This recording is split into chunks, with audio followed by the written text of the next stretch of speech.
여러분, 신비와 모순의 차이를 한번 생각해 보신 적 있으십니까?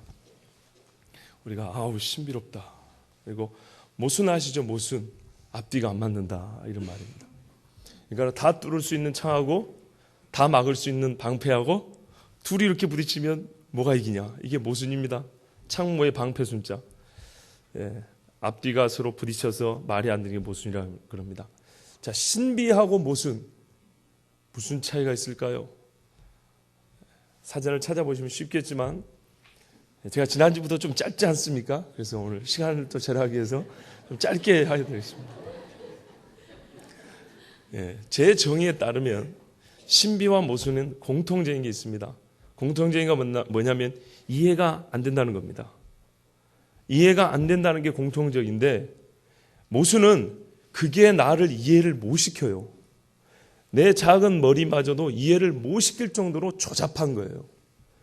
장사꾼이 와서 다 막을 수 있는 방패입니다. 다 뚫을 수 있는 창입니다. 사십시오. 얼마나 웃깁니까? 유치하지 않습니까? 장사해 먹으려고 그 한 자리에서 두 소리를 하고 있지 않습니까? 이해가 안 가요.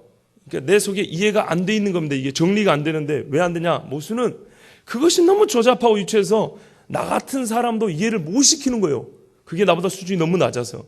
신비는 반대로 이해가 안 가는데 내가 그것이 너무 높았고 이해를 못하는 거예요. 내가 능력이 없어서. 이제 이해가 되시죠?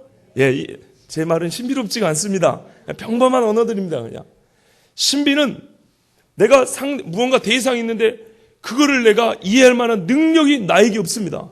그래서 이 신비란 말을 성경용어로 다르게 말하면 비밀이라고 그러지 않습니까? 비밀.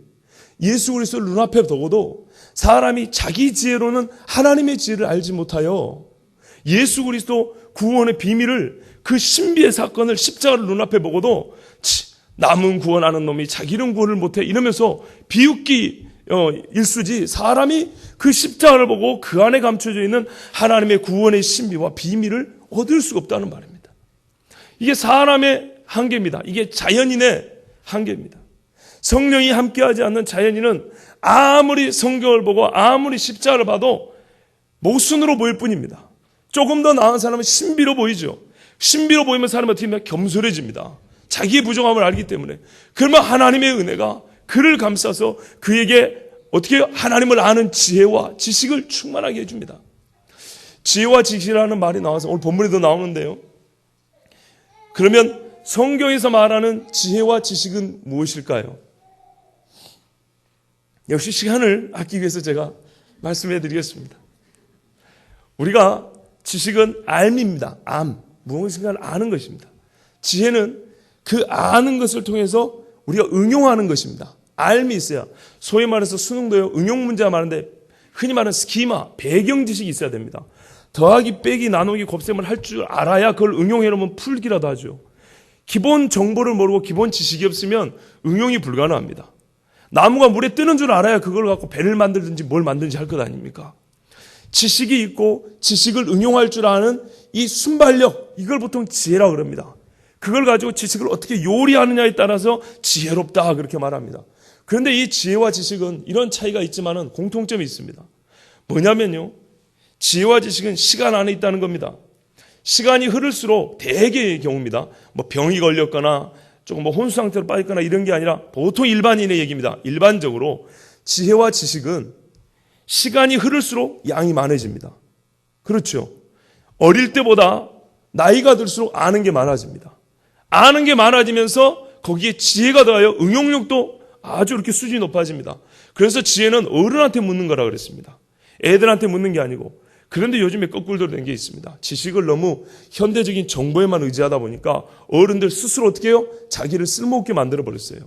애들에게 최신 지식이 중요하다고 그렇게 가르쳐놓으면 예전에 알았던 내 지식은 쓸모없다, 어른이 스스로 그렇게 말해보는 꼴이 된 거예요.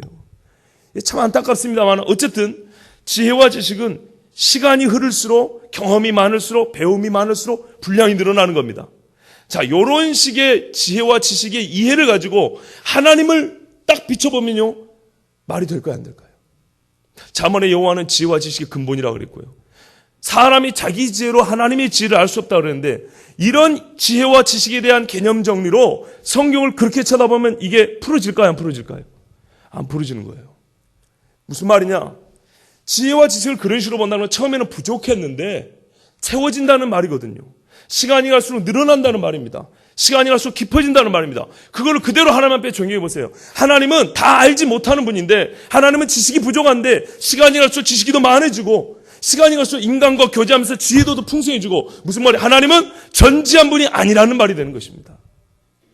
그러면 성경에 말하는 지혜와 지식은 무엇이냐? 여호와를 지혜의 근본이나 지식의 근본이라는 말은 무슨 말이냐면, 처음부터 완전한 모든 것을 다 알고 계시는 그 하나님에게서 우리가 시간이 흘러야 경험해봐야 알 수 있는 그 조그만 지식들이, 그 근원이 하나님께로 있단 말입니다. 왜냐? 하나님은 처음부터 다 알고 계시니까. 그런 의미에서 하나님이 쓴 지식과 지혜가 같은 말이 되는 겁니다. 인간에게서는 지식이 부족하니까 지식을 채워나가고 분량을 늘려가면서 이거를 하나를 하면 더 응용할 수 있고, 숫자를 하나면 곱하기 하면 몇 배가 되잖아요. 사람에 따라 차이는 있지만은 지식이 많아질수록 되기는 지혜로워집니다. 그런데 하나님에게서는 완전한 지식을 갖고 있기 때문에 무엇이 어찌 될지, 무엇이 부족한지, 무엇이 충분한지 모든 것을 알고 있기 때문에, 하나님에게 있어서는 완전한 지식을 갖고 있는 하나님에게서는 곧 하나님의 지식 이꼴 하나님은 지혜롭다, 이 말이 같은 말이 되는 겁니다. 그래서 성경의 지식과 지혜가 이렇게 동의어로 왔다 갔다 쓰입니다. 그런 면에서 인간이 하나님의 지혜를 안다, 하나님의 지혜를 알지 못한다는 말은 그 말입니다. 아무리 경험을 하고 아무리 나무의 성분이 무엇인지를 알고 세계 종교를 연구해봐도 이것이 시간이 지나면서 정보를 얻는다고 해서 알아지는 게 아니라는 말입니다.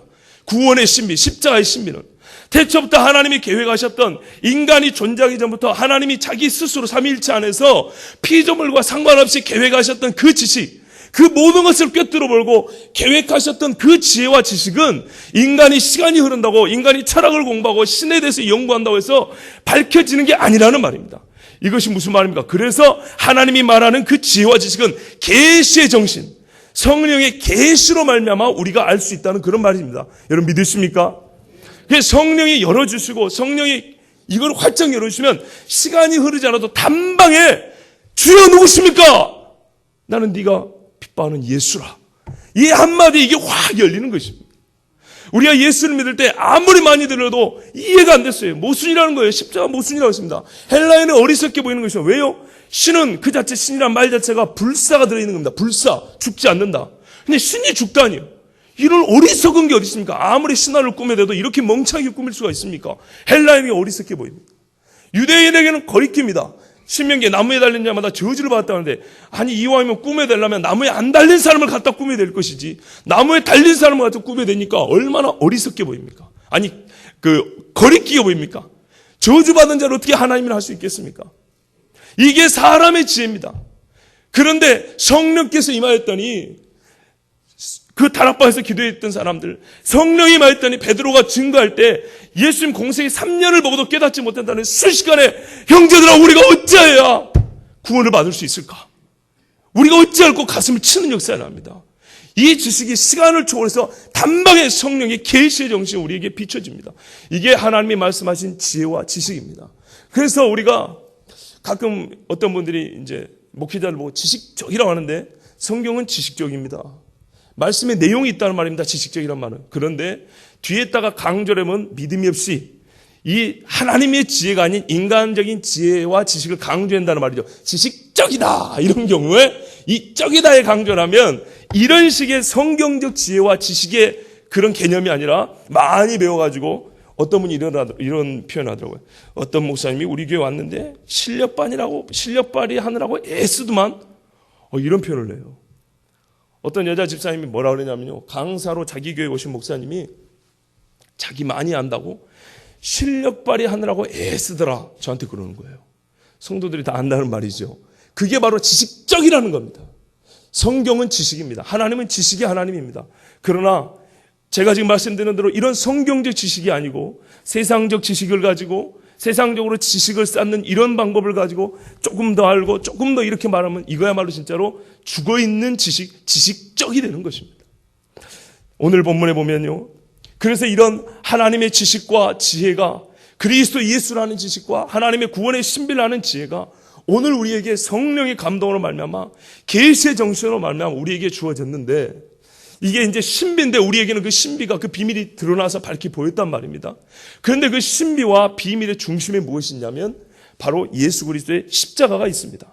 아까 말씀했다시피 유대인에게는 거리껴서 볼 수가 없었고 헬라인은 어리석어서 이해할 수가 없었던, 이게 바로 그리스도 예수 안에 나타난 하나님의 신비 십자가 사건입니다. 그런데 우리가 이 십자가의 사건을 너무 추상적으로 아는 경우가 많습니다. 이 십자가의 사건은 오늘 실제적으로 제가 조금 느끼게 해드리고자 합니다. 조금 어려운 부탁이 될 수 있지만요, 우리 남자 집사님들 세 분만 모시겠습니다. 세 분만, 자원하는, 끝나고 나서 저를 원망하지 않으실 분 세 분만, 감사합니다. 두 분만 더. 이거 안 나오면 시간이 많이 가요. 아시잖아요. 되도록이면 빨리 하려고. 키가 안 맞아서 요만큼 오십시오. 그래도 키가 비슷한 분이 조복식 집사님하고 우리 김초미 집사님 여기 쓰시고요. 그다음에 여기 가운데 어깨 동무를 보십시오. 두 분은 가만 계시고, 아니 집사님 가만 계시고 좀 가까이 오셔가지고. 집사님 성함이 이진박 집사님. 다리를 한번 띄워 보시겠습니까? 그리고 한 1분을 버틸 수 있겠습니까? 잠시 기다리도록 하겠습니다. 그리고 제가 부르는, 띄운 상태로 제가 부르는 이 말을 따라해 주시기 바랍니다. 내가 목마르다. 여자여 보소서 아들이니이다. 내가 오늘 나와 함께 낙원에 있으리라. 엘리 엘리 라바 사박다니. 박수 주십시오. 감사합니다. 들어가십시오. 감사합니다. 이 집사님 힘드시죠? 만약에 제가 이걸 1시간을 하라 한 다음에 이 말을 따라라 했으면 하실 수 있었겠습니까? 십자가가 얼마나 힘든 것인지 조금 아시겠습니까? 십자가가 내가 목마르다, 네가 나와 함께 낙원에 있으라, 이런 게 아닙니다.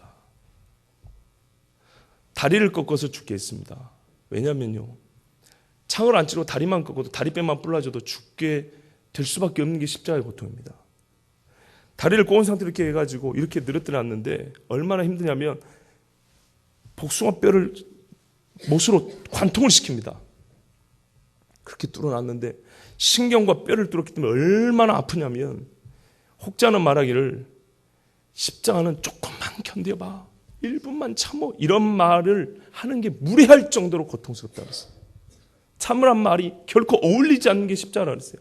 로마인들 사이에서는 대화 중에 십자가란 단어 자체를 꺼내는 게 무례한 거라고 그랬어요. 왜냐하면 인간이 할 수 없는 짓이, 우리나라 옛날 능지처참 있지 않습니까? 능지처참과 비교가 안 되는 것이 십자가입니다. 길게는 일주일 동안 그렇게 매달려 있습니다. 숨을 못 쉬어서 이래가지고 있다가 이렇게 내려가는 게 십자가입니다. 숨을 못 쉬게 해서 죽습니다. 나중에는 다리를 뻗을 힘이 없어서 죽습니다. 그래서 다리뼈를 꺾어서 죽게 합니다. 이게 십자가입니다. 포탄에 파편을 맞으면 자결통이라는 게 있습니다. 통풍 아시죠? 통풍. 바람만 스쳐가도 몸이 막 쓰리고 아픈 거. 자결통이란 바로 그런 겁니다. 바람만 살짝 스쳐가도 몸에 불이 붙는 것 같이 고통스러운 게 자결통입니다. 이게 십자가 고통입니다. 신경을 관통했기 때문입니다. 육체적으로 예수님이 이렇게 고통을 당했습니다. 성화에는 팬티가 걸쳐져 있지만 성경에 말하면 속옷을 벗겨다가 제비 뽑았다고 그랬습니다. 속옷 안 입었습니다. 나체로 쓴 것입니다. 나체로. 십자가는 이래가지고 1분을 못 버팁니다. 1시간을 버티고 말을 하려면 할 수가 없습니다. 그러면 보십시오. 그 숨을 쉬기도 아까운 호흡인데 왜 예수님이 한편에 달린 강도 보고 내가 오늘 나와 함께 낙원에 있으리라, 얼마나 길고 힘든지 아시겠죠? 이게 이러면 되잖아요. 그죠? 아멘 한마디 하면 되잖아요. 근데 예수님이 내가 오늘 나와 함께 낙원에 있어 이렇게 길게 얘기했어요. 숨쉬기도 아까운데. 왜 그랬을까요? 한 영혼을 구원하는 것은 만방에 공포하고 선포해야 될 사건이기 때문에 그럽니다. 결혼한 사람에게 성혼 선포하는 것보다 이 예수님을 못 박은 성경 표현하면 이 개와 같은 사람들 앞에서 자기를 욕했지만 예수님의 말씀과 예수님을 보고 그 순간에 회심한 그 사람이 이 극적인 구원의 역사가 일어난 이 순간 예수님이 부족한 호흡이고 너무너무 고통스럽지만 이것이야말로 예수님이 아무리 힘들어도 선포해야 될 것. 들어라 마귀들아, 들어라 나를 못 박은 자들아, 내가 오늘 나와 함께 낙원에 있으리라. 그 끊겨져가는 호흡을 이어가면서 외친 게 이게 바로 구원의 선포였습니다. 십자가의 한마디가 그리 쉽게 나온 게 아닙니다. 이게 십자가 고통입니다. 우리는 십자가를 너무 낭만적으로 생각해서 그냥 매 맞고 그러니까 이거 힘들었겠다가 아니라 한번 해보세요. 이렇게 너무너무 힘든 거예요. 이거는 진짜로 힘든 거예요. 예수님이 앉았으면 했던 거예요. 진짜로 하나님이신 그분이지만 인간으로서 감당할 수 없기 때문에 이것을 앉았으면 하고 했던 게 십자가의 고통입니다. 그래서 우리가 잘 아는 이사야 53장 4절 5절 6절에 보면 그가 상하고 그가 질고를 지고 그가 채찍에 맞은 것이 아주 적나라하게 그려져 있습니다. 복음서에는 우리가 눈으로 훤히 보듯이 그렇게 그려져 있습니다. 그런데 우리는 이 말씀을 실제화시키기를 게을리해서 그냥 읽어 넘어갑니다. 근데 그림을 그려보세요. 이게 보통 어려운 게 아니에요. 복음은 우리에게 단순하게 주어졌습니다. 쉽게 주어졌습니다. 그러나 그 복음을 이루시려고 우리에게 주시려고 십자가를 지신 예수님은 그렇게 쉽게 십자가를 진 게 아니고 단순하게 십자가를 진 게 아닙니다. 하나님이 태초부터 계획하신 그 계획이 쉽게 단순하게 이루어진 게 아니에요. 어린아이가 엄마 간식 만들어주면 지가 편하게 맛있게 먹지만 엄마는 그걸 만들어서 쉽게 요리를 한 게 아니라고요. 하나님이 우리에게 주신 구원이 우리는 단순하게 받고 쉽게 받지만 하나님은 전능하시기 때문에 눈 깜짝할 새 할 수 있지만 그렇게 하지 않고 다른 표현을 하면 매우 어렵게 매우 복잡하게 준비하셨어요. 사람이 성령의 계시 없이는 이해할 수 없을 정도로 그렇게 복잡하게 하셨어요. 고린도전서 2장에도 보면 그럽니다. 비밀 감추었던 비밀인데 태초부터 하나님이 작정하시고 예비하신 일이라. 이게 십자가다 이렇게 말했습니다. 그게 눈앞에 들어갔는데 그걸 인간들이 모르는 겁니다. 자, 이렇게 예수님이 이렇게 고통을 당했습니다. 그런데 사람들이 이 고통의 의미를 모릅니다. 그런데 우리 성도님들은 이제 압니다. 자, 이렇게 짤막하게 얘기도 우리는 그동안 예수 믿으면서 숱하게 들었기 때문에 다 알고 계십니다. 그런데 오늘은 거기에 한 가지 더해서 또 다른 비밀, 또 다른 십자가의 신비를 말씀드리고자 합니다. 보십시오. 이 고통의 십자가가 우리가 십자가 의미를 찾는 게 만약에 그 고통에만 있다면 아까 말씀드렸다시피 예수님보다 고통스럽게 죽은 사람이 있습니다. 육체의 고통으로 따지자면 당시 십자가는 예수님이 매달리기 전부터 십자가는 그 처형의 형틀이었기 때문에 많은 사람이 예수님하고 똑같은 방법으로 죽었다는 얘기입니다. 그러니까 육체의 고통으로만 하면 예수님의 십자가 독특하고 유일한 의미를 가질 이유가 없다는 말씀입니다. 이해가 되시죠? 또 하나입니다. 예수님은 억울하게 죽었지 않냐? 예수님만 억울하게 죽은 것이 아니라 정치적으로도 억울하게 죽은 사람이 숱합니다. 우리나라 3450 때도 아시다시피 당시 로마 정치 권력 앞에서 억울하게 죽은 사람이 얼마나 많은지 모릅니다. 순교자들은 그럼 어떻게 죽였습니까? 베드로가 뭘 잘못해서 십자가에 거꾸로 죽었습니까? 독립운동한 사람들은요, 자기들의 법에서 잘못한 게 하나도 없습니다. 그래서 예수님의 십자가가 억울하기 때문에 독특하다라고 하면 이것도 말이 안 됩니다. 그런데 예수님의 십자가 우리에게 하나님의 구원의 상징이 되는 것은 무엇이냐면 이게 대속의 의미가 있기 때문입니다. 할렐루야. 모든 사람이 죄가 없이 억울하게 죽었다는 말 그대로 억울한 것뿐이지 그 억울함이 다른 사람의 죄를 대신한 건 아니었어요. 당시 2000년 전만 하더라도 대속의 죽음이라는 개념은 세계 역사상 모든 종교에 찾아볼 수 없는 개념입니다. 다신을 믿는 사람들 가운데서 이스라엘 사람의 유일신 신앙이 독보적인 신앙이었던 것처럼 제사도요. 왜 하나님이 제사를 가르쳐준 줄 아십니까? 여러 가지 의미가 있습니다. 그런데 예수님의 이 제사가 있기 때문에 그 모형이 의미가 있고 영향이 있었던 것인데 또 다른 거는 가만두면 사람들은 다른 제사를 반드시 드립니다. 다른 제사를 끊게 하는 목적도 있습니다. 자, 하여튼 이 예수님이 이 십자가에 지는 것은 대속의 의미, 자기가 죄를 짓지 아니었지만 죄 지은 자의 죄를 대신 갚는다는 이 의미가 있기 때문에 독특한 것입니다. 그러면 누가 십자가에 매달려 있냐? 하나님 앞에 죄 지은 우리가 십자가에 매달려 있습니다. 그런데 이게 이제 문제입니다. 여러분 보십시오. 사람의 우리가 무엇으로 이루어져 있습니까? 물로요? 흙으로. 우리 성경대로는 영과 육이 있다 그럽니다. 그러죠?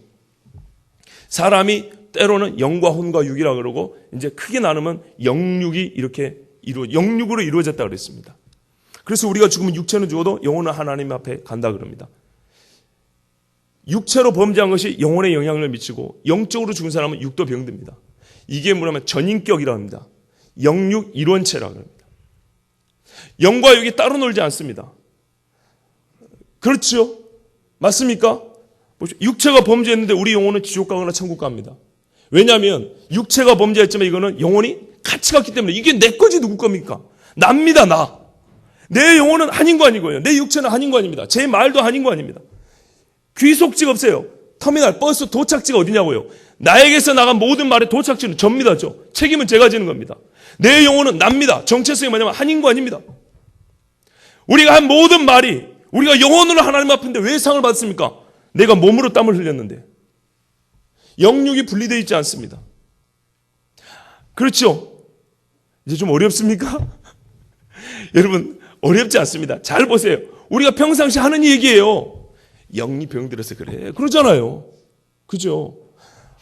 내가 돈이 없어서 게 아니라 영적으로 답답해서 그래. 그러지 않습니까? 영적으로 답답한데 마음이 답답해 죽겠대요. 쉽죠? 어려운 이야기 아닙니다. 영육이 하나입니다. 우리가 육체를 죄를 지으면은 내 영혼이 하나님 앞에 심판을 받고 나중에 부활해서 영육이 함께 심판을 받고 예수님도 말하면 너의 영혼과 육을 함께 지옥에 던져버린 자를 두려워하라 그랬어요. 왜? 하나이기 때문입니다. 이게 다 납니다. 영혼이 하나님 앞에 거듭나고 보니까 어떤 사람은 어떻게 해요? 잠도 자라고 육체도 건강해지고 영과 육이 어쨌든 하나로서 납니다. 근데 이제 이게 우리가 오늘 깨닫고자 하는 것입니다. 오늘 본문에 보시면 뭐라고 되어 있냐면 우리 하나님께서 예수 그리스도를 십자가에 못 박으실 때 53절에 보니까 여호와께서 그에게 상함을 받게 하시기를 원하사 그랬습니다. 상하게 하셨어요. 아까 그 육체 이야기 한 것처럼 상하게 하셨어요. 이 상함은 본질적인 모습을 잃어버려서 사람들이 여기 앞에 보면요. 멸시를 당했고 우리가 귀히 여기지 아니하였다. 사람들이 아름다운 것이 보기에도 없고 못 알아볼 정도로 고통을 받았다. 이게 이제 4절, 5절, 6절에서 나온 것처럼 이 상함은 예수님이 철저하게 뭉개져 버린 겁니다. 그러니까 예수님을 알아볼 수 없을 정도로 뭉개버려진 그런 상함입니다. 그래서 그처럼 상한 인간을 구원할 수 있을 만큼 돌이킬 수 있을 만큼 철저하게 자기의 형체를 알아볼 수 없을 정도로 상해버린 본래의 자리에서 쫓겨날 정도로 상해버린 그런 상함입니다. 이게 육체의 고통입니다. 그런데 하나님께서 이것을 받게 하시길 원하사 그랬습니다. 하나님이 그렇게 원했다는 겁니다. 이 인간이 만들어서 한 게 아니고 인간이 하나님을 못 받게 한 게 아니고 하나님이 원하사 그랬습니다. 그래서 예수님도 요한복음 17장에 기도할 때 태초부터 하나님이 나에게 주신 영광 그리고 이 십자가의 사건 이거를 예수님이 다 읊습니다. 그리고 사람들이 와서 검과 몽치를 들고 올 때 너희가 찾는 자가 누구냐고 예수님이 먼저 물어봅니다. 나사렛 나다 이렇게 말하면 잡아가라고요.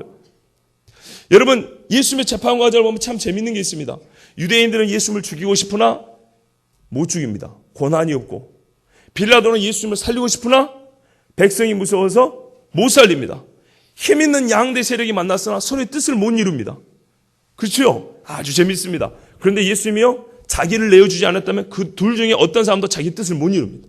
근데 예수님이 자기를 내주었습니다. 그래서 나다 잡아가라 그럽니다. 그리고 예수님이 항상 하는 말이 다른 질문과 다른 억울함에는 대답 안 하지만 네가 누구냐라는 질문에는 자기 정체성을 묻는 질문에는 항상 대답합니다. 내가 왕이다. 네가 유대인의 왕이냐? 네 입이 말하였다. 왕이다. 왕이다. 계속 말씀합니다. 무슨 말인가요? 주권은 나에게 있다는 말입니다. 너희들이 나를 죽이려고 해서 죽인 게 아니라 내가 스스로 죽노라. 요한복음이 그렇게 되어 있습니다. 내가 스스로 나를 내주노라. 이건 하나님이 처음부터 하나님의 그 완전한 지식으로 계획하신 일이에요. 하나님이 우리를 구원하기 위해서 계획하신 하나님에게서 나온 일이에요. 근데 어떻게 해요? 하나님의 그 지혜로운 그 지식이 계획하신 것이 예수님의 상함이었어요. 상함. 온전한 것이 아니라 상에서 예수님을 알고 우리를 구원하기 위한 대속제물로 쓰시는 게 하나님이 기뻐하신 뜻이었어요. 그래서 하나님에서 나왔습니다. 그래서 질고를 당하게 하셨습니다. 아주 고통스럽게, 아까 말씀드린 것처럼 그렇게 고통스럽게 예수님이 십자가에 못 박아 죽었습니다. 그런데 뭐라면 오늘 말씀에 재밌는 게 있어요. 하나님께서 그에게 상함을 받기를 원하사 질고를 당하게 하셨은지, 그러니까 원해서 하신 일이 고통을 당했는데 그 고통의 내용을 뭐라 그러냐면 그의 영혼을 속건제물로 드리기에 이르면, 질고를 겪는데 그 질고의 핵심에 영혼을 속건제물로 드린다 했어요. 속건제물을 잘 아시지만 이거는 범죄에 대한 배상의 차원이 있는 그런 제물입니다. 그래서 5분의 1을 더하라 이런 차원입니다. 손해받은 사람의 손해를 다시 배상해가지고 보전해가지고 원상태로 만들어주는 게 이 속건제물입니다. 하나님에게서 뭘 뺏었으면 다시 채워주는 거예요. 사람에게서 뭐를 죄를 지으면 그걸 배상을 하는 겁니다. 배상은 죄로 말미암아 손해난 걸 다시 채워주는 걸 배상이라고 그러지 않습니까? 이 배상의 의미가 강한 것. 저명한 구약자는 에드워드 영이라는 분이 있습니다. 돌아가셨는데 이분이 뭐냐면 속죄제물과 속건제물은 아주 애매해가지고 구분하기가 어려운데 차이점이 있다면 속건제물은 피해받은 자의 그 불만을 만족시켜주는 것이 좀 독특한 면이다 그랬어요. 그래서 5분의 1을 더해가지고 그 상한 마음, 그 손해본 것을 보전시켜주는 거예요. 이게 속건제물입니다. 그런데 보니까 영어 성경에 이거는 his life 되어 있단 말이에요. 영혼이라는 말이 아니에요. 그 밑에 11절에는 영혼이라는 말 또 있는데 여기는 his soul 됐고 영혼도 됐고요. 12절은 역시 his life 해가지고 생명이라고 되어 있습니다. 원어를 찾아봤더니 속건제물이라고, 그의 영혼을 속건제물은 뭐냐면 아샴 나페쇼 이렇게 됐어요. 나프쇼, 아샴 나프쇼, 속건제물 그의 영혼 이렇게 되어 있어요. 네페시라는 말이 영혼이라는 말도 있고 생명이라는 말이 있는데요. 성경에서 가장 처음 이 네페시라는 말이 쓸 때가 뭐냐면 네페시 하야, 하나님께 생기를 불어넣었을 때 생명이 된지라, 살아있는 존재가 된지라, 아담에게 쓰였던 말이 처음으로 쓰인 말입니다. 그래서 양자가 다 해석이 가능한데 오늘 우리 번역도 그렇고 영어 번역 중에도 일부가 그렇고 성경에서 쓰인 용례가 제일 첫 번째 용례가 네페시는 영혼을 말했기 때문에 오늘 영혼을 그대로 놓고 보겠습니다. 그럼 무슨 말인가요? 53장 전반부에는 예수님의 육체적 고통에 대해서 아주 적나라하고 그 육체적 죽음이 우리의 죄의 대속에 있어서 얼마나 큰 역할을 했고 유일한 하나님의 구원의 방법이었는지를 보여준다면 10장과 11절, 10절, 11절, 12절은 그 육체의 죽음 이면에 그의 영혼이 또한 얼마나 큰 고통을 당해서 우리의 영혼을 구원하셨는가를 보여주는 말씀이라고 있습니다. 무슨 말이에요? 우리가 영과 육이 하나이듯이 예수님께서 영과 육을 다 고통에 내어 주어서 그의 전체를 다 속건제물로 하나님과 우리를 화목케 하는 그 제물로 다 바쳐서 우리를 구원했단 말입니다. 우리가 영과 육에 다 구원받은 것처럼 예수께서 완전한 인간으로 오셔서 완전한 어린양이 되어 죽으셨다면 그가 모든 피와 물을 다 흘리실 때 그의 당한 고난은 육체의 고난으로 끝난 것이 아니라 우리에게 말하지 않고 보이지 않았지만 그 영혼의 지독한 고난을 함께 겪으셔서 우리의 죄를 용서했다는 이런 말씀입니다. 할렐루야. 그의 영혼을 속건제물로 드리기에 이르면 그가 씨를 보게 되어 후손입니다. 믿음의 사람들, 오늘 여러분, 저와 여러분을 보게 되는 것입니다. 여호와께서 기뻐하신 뜻을 성취하로다. 다 이루었다 그랬습니다. 여러분, 사실 10절만 이해되면 11절, 12절은 금방 갑니다. 영혼의 고통이라는 말이 여러분이 조금 낯선다고 제가 알고 있습니다. 아까 잠깐 말씀드렸듯이 제가 엊그저께 제 딸을 낳지 않습니까? 너무 기뻤어요. 기뻤어요. 고통도 많았지만 애를 낳는 순간 제가 다 아들들보다 첫째는 수술했고 둘째는 V200 자연분만 했는데 비위가 약해서 못 보고 또 마음이 약해서 못 보고 있다가 나온 걸 봤어요. 근데 딸애는 나오는 과정을 다 봤단 말이에요. 아주 기뻤어요. 그런데 이 기쁜 소식을 전화를 몇 분들에게 전화하는데 저희 청년부 대표 목자에게 전화했습니다. 그런데 딸을 낳아서 기쁜 사람의 목소리가 아니었어요. 왜 그러냐면 영적인 고통이 있었기 때문이에요. 저희 청년들 아시다시피 제자 훈련이라는 여러 훈련이 있고 있는데 그렇게 막 의기양양하게 훈련을 시작했던 친구들이 빌빌 해가지고 시름시름한 친구들이 제 눈에 몇 명이 들어왔어요. 그래서 어제도 제자 훈련하면서 막 하소연을 했어요. 왜 이러냐고. 그래서 죄송하지만 한 사람은 잘랐어요. 제적을 시켰다고요. 본인도 못하겠다 그랬고. 근데 그 고통이 마음에 밀려가지고 기뻐하다가 이거를 눌러버릴 정도로 고통스러웠어요. 육체는요, 아무 문제가 없습니다. 딸을 낳은 기쁨까지 얼마나 기쁘겠습니까마는 이 청년들 영혼들을 생각하니까 마음이 너무 무겁고 대표 목자가 증인입니다. 제 목소리 거짓말이 아닙니다. 풀이 죽어가지고 그래서 말했어요. 딸을 낳은 기쁨은 너무 기쁜데 너무 힘들다. 왜 우리 친구들이 지금 이럴까? 못 먹고 못 살아서 아닙니다. 병이 걸려 죽는 사람이 있어서가 아닙니다. 영적인 문제입니다. 영적인 고통입니다. 여러분 생각해 보세요. 옛날에 우리나라 사람들이 상투를 이렇게 틀고 살 때 상투를 베느니 뭘 베라고요? 내 목을 베라 그랬습니다. 사람의 전통과 습관도 육체의 문제가 아닙니다. 습관마저도 이거를 바꾸는 게 육체보다 더 귀하다는 겁니다. 이 고통이 보통 심각한 고통이 아닙니다. 어떤 사람이 술을 끊고 40년 동안 신앙생활을 했습니다. 우리 장로님 중에 그런 분 계실 것 같습니다만은 갑자기 어떤 사람이 40년 만에 술을 갖다 놓고 누구 장로 드시오. 근데 완력에 못 이겨서 억지로 그걸 한 모금 했다 쳐봅시다. 그게 큰 문제입니까마는 내가 어떻게 지켜왔는데 그것이 무너지기 때문에 눈물을 펑펑 흘릴 겁니다. 그러지 않겠습니까? 누가 때려서 우는 게 아니에요. 이게 바로 영적인 고통입니다. 누가 나에게 해를 꽂이해서 하는 게 아니라 목회자가 이 성도들을 볼 때 예수 잘 믿던 사람이 이렇게 실족이 떨어지면은 그분이 나에게 무슨 말을 험담하고 간 것도 아닌데 그것을 보고 너무너무 아픈 거. 이게 영적인 고통입니다. 예수님의 제자들이 다 버릴 때 육체적으로는 때리지도 않았습니다. 때린 건 로마 병력이 때렸지만 영적인 고통입니다. 겟세마네에서 기도할 때 영적인 고통입니다. 칼빈은 이렇게 말했어요. 왜 예수님이 겟세마네 기도할 때 그렇게 땀방울이 핏방울이 돼도 기도한 줄 아냐? 육체가 한번 죽는 것 때문에 그런 게 아니다. 누구나 다 죽는 그 한번 죽는다는 것 때문에 그런 게 아니라 그 죽음이 모든 사람의 죄를 다 짊어지고 죄가 없는 그분이 죄를 짊어지고 죄의 값을 치른다는 그 죄의 값에 대한 두려움이다. 그게 죄를 지고는 하나님 앞에 설 수 없거든요. 다른 말로 하면 무슨 말인가 하면요, 우리 하나님이 거룩하신 분이 아닙니까? 본성상 죄가 없는 분입니다. 본성상 죄가 없는 분이 죄를 뒤집어 썼어요. 여러분 이거는요 죄인처럼 된 게 아니고 죄인이 된 겁니다. 죄인이. 고린도 후서 5장 21절을 말하면 하나님께서 죄를 알지도 못하신 이를 죄로 삼으신 것은 그랬어요. 죄인처럼 여긴 것이 아니고 죄인이 아닌데 죄의 값만 치르게 한 게 아니고 완전히 죄인으로 만들어버렸다 그랬어요. 예수 이꼴 죄인 이렇게 만들었다는 겁니다. 만약에 그것이 분명하지 않으면 내가 죄인인데 완전한 의인이 안 되는 거예요. 여러분 내가 받은 구원은 완전한데 그러니까는 죄인이 의인이 된 것은 100% 180도 뒤집어졌는데 예수님이 십자가를 진 거는 어찌 예수님이 죄가 될 수 있겠어? 감정적으로 용납이 안 되면 이거는 신학적, 이거는 성경적인 겁니다. 성경에서 그랬어요. 죄인이 완전히 의인이 되려면 그리고 이 죄를 완전히 예수님께 던져버리고 예수님의 완전한 의가 완전한 내 것이 되려면 완전한 죄가 없는 예수님이 완전한 죄인이 되어야 되는 거예요. 죄인이.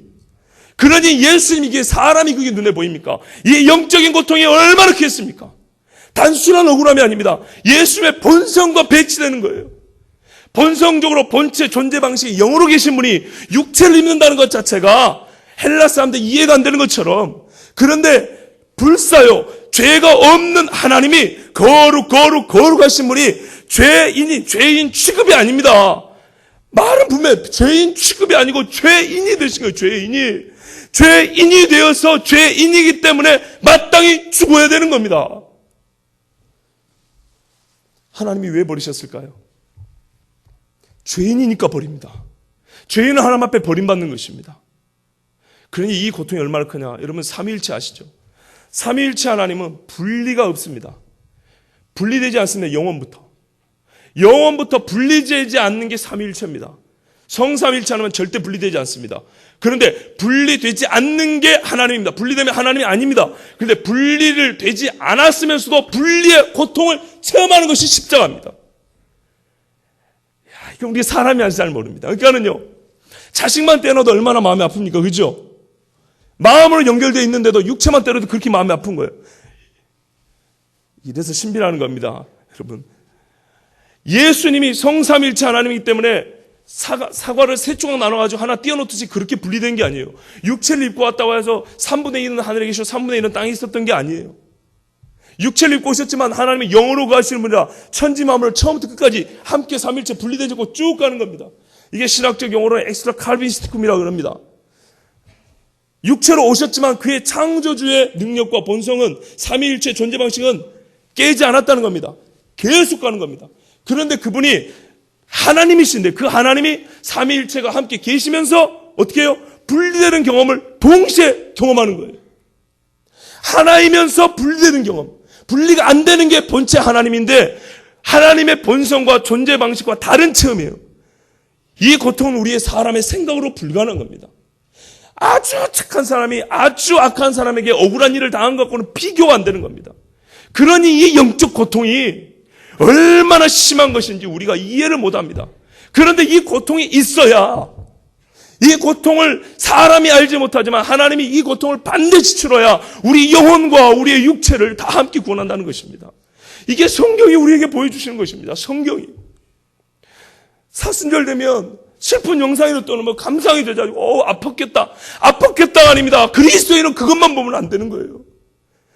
우리에게는 단순하게 보였지만 하나님이 영원전부터 계획하신 그 섭리가 그 십자가에 예수님을 상하게 한 것이 어떤 것인지를 말씀으로 보여줬으면 우리가 그걸 알아야 되는 겁니다. 그렇게 보면 은혜가 달라요. 그렇게 보면 육체도 말할 수 없이 고통스럽지만 우리 인간이 가끔 느끼는 영적인 고통과는 비교할 수 없는 하나님의 자기 존재 방식을 파괴하는 듯한, 하나님이 자기 본성, 그 거룩한 본성을 부인하는 듯한이 아니라 그 부인해버리는 고통을 당한 거예요. 아버지가 뭐라면 나 너 몰라 이랬다니까요. 버림받았다고요. 시편 88편 14절에 어찌하여 나의 영혼을 버리시나이까. 시편 22편 1절에도 나를 어찌하여 나를 버리시나이까 이렇게 되어 있습니다. 예수님이 십자가에서 어찌하여 아버지여 나의 하나님 나의 하나님 왜 나를 버리시나이까. 이것이 한 번의 생명의 호흡이 끝나는 그 정도 이야기가 아닙니다. 예수님의 십자가의 고통이 못 박인 고통도 너무너무 컸지만은 죄인이 아닌 분이 죄인이 되어서 죄가 되어서 죽는다는 것, 이 말도 안 되는 그 고통은 우리가 상상할 수 없는 고통입니다. 그래서 오늘 말씀에 그의 영혼을 속건제물로 드리기에 이르면 그가 씨를 보게 되어 그의 날은 기를 것이요 또 그의 손으로 여호와께서 기뻐하시는 뜻을 성취하리로다. 앞부분에 보면 그가 하나님이 원하사 그랬습니다. 기뻐하시는 뜻이죠. 10절 마지막에도 뜻을 성취하리로다. 앞에 자르고 뒤에 자르면요 여호와께서 그에게 상함을 받게 하시길 원하사 여호와께서 기뻐하시는 뜻을 성취하리로다. 그 가운데 뭐예요? 예수님의 전 육체를 가지고 예수님 십자가의 죽으심으로 그의 상함, 질고 이거는 육체성을 아주 많이 띄고 있는 단어죠. 그의 상함과 죽으셨는데 그게 어떻게 했냐면 영혼의 속건제물의 의미를 가지고 죽으셨단 말입니다. 근데 이게 헬라 철학자들도 보기에 이상한 거예요. 왜냐하면 그래서 이름하여 초대교회 이단주의 가연설이 있습니다. 이 가연설은 뭐냐면요 신이 어떻게 고통을 받겠냐. 그래서 십자가에 달리는 순간 하나님의 예수의 신성은 올라가 버렸다는 말입니다. 육체만 남았다는 말이죠. 그럼 이게 전제하는 게 뭡니까? 십자가의 고통은 영과 육이 함께 당한다는 고통이 전제되어 있는 겁니다. 그래서 그 십자가의 고통을 하나님의 영이 당하게 하는 것은 불경스러운 일인 거예요. 그러니까 그 영은 올라가 버리고 육체만 남아서 십자가의 고통을 당했다 이렇게 말하는 겁니다. 이게 초대교회 이단으로 정죄됐던 겁니다. 전제가 뭐라고요? 십자가의 고통은 영육이 함께 당하는 고통이라는 거였어요. 그래서 이거를 수용하기가 매우 곤란하니까 영혼은 이미 떠나버렸다 이렇게 만든 이론이었어요. 11절에 그가 자기 영혼에 수고한 것을 보고 만족하게 여길 것이라. 자기 영혼이 수고하여 그 수고한 것이 우리의 구원으로 나타날 때 만족하게 여기셨다. 나의 의로운 종이, 우리 성부 하나님께서 예수님을 나의 의로운 종이 그랬습니다. 여기서 자기 지식으로 많은 사람을 의롭게 한다 그런데요. 그래서 제가 아까 지식 이야기를 한 겁니다. 이 지식을 그냥 우리가 말하는 세상적인 지식 개념으로 이해를 하면 말이 안 됩니다. 성경 신약 어디에도 지식으로 의롭게 된다는 말이 없습니다. 그런데 여기서 지식이라는 말이 바로 그런 겁니다. 하나님이 처음부터 인류 구원을 이루시려고 하셨던 태초부터 가지고 있던 영원전부터 예정하셨던 그 구원의 방식, 처음부터 온전하게 100% 온전하게 알고 있었던 예수님이 그걸 온전하게 알고 그걸 순종하러 이 땅에 오셨잖아요. 그 지식은 일반 뭐예요? 순종과 같은 말이요. 그 지식은 곧 믿음으로 이어지고 철저한 100% 아는 그대로 순종으로 이어진 지식입니다. 그래서 이 지식은 그냥 지식이라는 그 한계 안에서 볼 게 아니고 이 지식이 실행되었던 순종의 역사와 함께 봐야 되는 겁니다. 내 백성이 어떻게 해요? 지식이 없어 망한다 그랬습니다. 같은 이사야 5장에도 보면 뭐라 하냐면 이 백성이 지식이 없어 바벨론으로 끌려갔다 이런 말씀이 있어요. 여호와를 아는 지식, 성경은 항상 지식을요, 체험적 지식, 만남의 지식입니다. 특별히 요한복음에는요, 지식은 곧 알면 곧 믿음하고 같은 말로 쓰입니다. 병영해서 씁니다. 이런 말씀도 기억하시죠? 주는 그리스도시요 살아계신 하나님의 아들이십니다. 예수님이 뭐라고 베드로를 칭찬했습니까? 바요나 시몬아 네가 복이 있도다. 이를 내게 믿게 하는 이가 아니라 이를 내게 알게 하는 이입니다. 알게 하는 이는 혈육이 아니라 하늘이신 내 아버지시니라. 그래서 성경에서는 알미란 우리가 아는 게 다르고 믿는 게 다르다. 암과 믿음은 하나요. 믿음과 행실은 그래서 하나입니다. 지행일치라며요. 아는 것이 진짜 아는 것이 하면 행동으로 나타날 때 진짜 아는 거라고 그러지 않습니까? 같은 맥락입니다. 야고보가 그래서 그런 말을 하는 겁니다.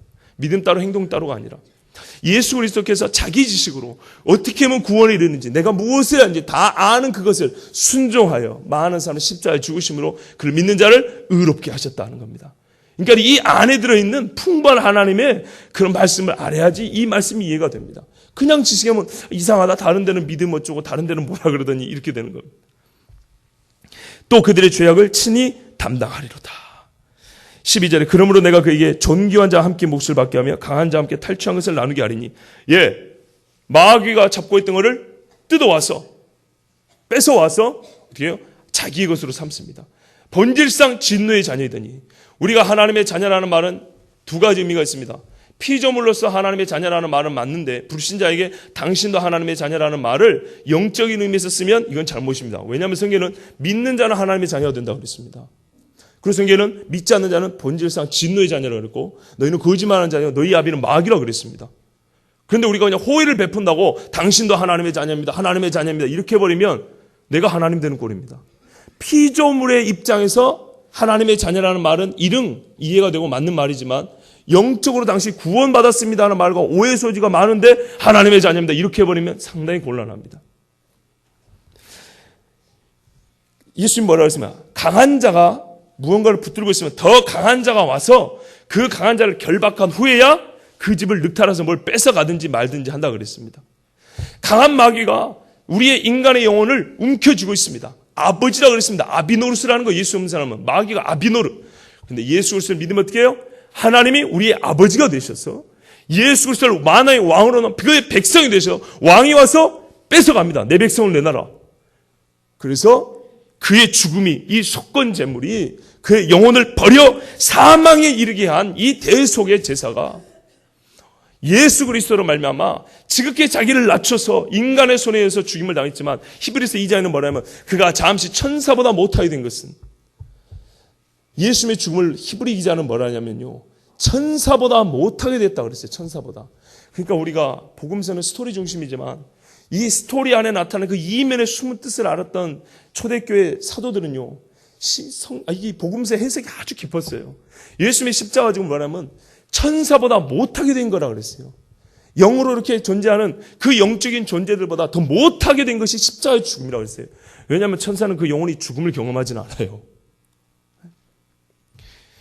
그 어마어마한 고통을 당하고 예수님이 자기 영혼을 버리해서 사망에 이른 고통을 당했다고 그랬습니다. 그래서 그것 때문에 빌립보서 2장에 뭐라 했습니까? 이제 하나님이 그를 높이사 모든 무릎이 그 앞에서 꿇게 한다. 이런 말씀이 있는 것입니다. 그 영혼을 버려 사망에 이르게 할 때에 이제 많은 사람에게 그 목숨을 받게 해서 많은 사람을 예수 그리스도의 백성이 되게 했는데 다시 이제 최종 정리합니다. 이는 그가 자기 영혼을 버려 사망에 이르게 하며 어떤 일로 말미암아 이렇게 됐냐면 범죄자 중 하나로 헤아림을 받았습니다. 양편에 예수님이 양편에 범죄자들이 쓰고 예수님이 가운데 섰습니다. 가운데 자리는 누구한테 주는가요? 보스에게 줍니다. 무슨 말이냐면 예수님이 그날 달려 죽은 죄인들 중에 제일 큰 죄인이라는 말입니다. 원래 그 자리는요 바라바가 달리게 된 자리죠. 그러니까 빌라도가 조금이라도 예수님 한번 살려보려고 빌라도가 이제 바라바를 얘기하면 예수님을 살려달라 하겠지. 설마 하니 바라바까지 살려달라 하겠냐. 그런 나쁜 놈을. 그래서 대봤더니 사람들이 바라바를 살려달라는 거예요. 십자가 사건이 그렇게 악랄한 인간을 동시에 보여줍니다. 여러분 예수님이 이 땅에 오실 때 육체로 오실 때 2살 아래들을 다 죽여버렸습니다. 가장 악하고 가장 힘 있는 자가 가장 선하고 가장 약한 아이들을 자신에게 죽어버린 것입니다. 헤롯이 2살 아래를 다 죽였잖아요. 그래서 뭡니까? 예수님이 왜 우리에게 오셔야만 됐는지를 동시에 보여주지 않습니까? 인간의 그 악랄한 죄를 통해서. 십자가도 마찬가지입니다. 성인 군자로만 할지라도, 안 믿는 사람 입장에서 예수님을 성인 군자로만 할지라도 성인 군자를 가장 평화적이고 가장 힘이 있어도 쓰지 않은, 무리를 동원할 수 있었지만 동원하지 않는 이 성인 군자를 가장 힘 있는 놈들이 가장 불법적인 방법으로 죽인 거 아닙니까? 그게 무슨 말인가요? 그만큼 우리는 이 십자가의 죽음이 필요한 존재라는 것을 동시적으로 보여주는 겁니다. 사실 예수님의 그 재판 과정을 보면요, 로마 법상 밤에는 신문을 못하게 되어 있습니다. 그런데 불법으로 체포해가지고 밤에 예수님을 신문했죠. 사형수는 만 하루 이상 재판하고 시간을 보낸 다음에 처형하게 되어 있습니다. 그래야 혹시 살릴 수 있는 증거가 나타날 수 있기 때문입니다. 또 마지막에 처형장으로 내보기 전에는 혹시 이 중에 이 사람의 죽음에 대해 반대하는 분 있습니까? 혹시 이 결혼에 반대하시는 분, 이렇게 물어보는 것처럼 물어보게 됐습니다. 끌고 와다 뒤를 한번 돌아보고 물어보게 됐습니다. 이런 절차 다 무시해버렸습니다. 요즘 말로 하면 형사소송법 절차를 싹 무시해버린 겁니다. 불법입니다. 위법이죠. 그래서 예수님의 재판 자체가 무효입니다, 사실. 무슨 말인가요?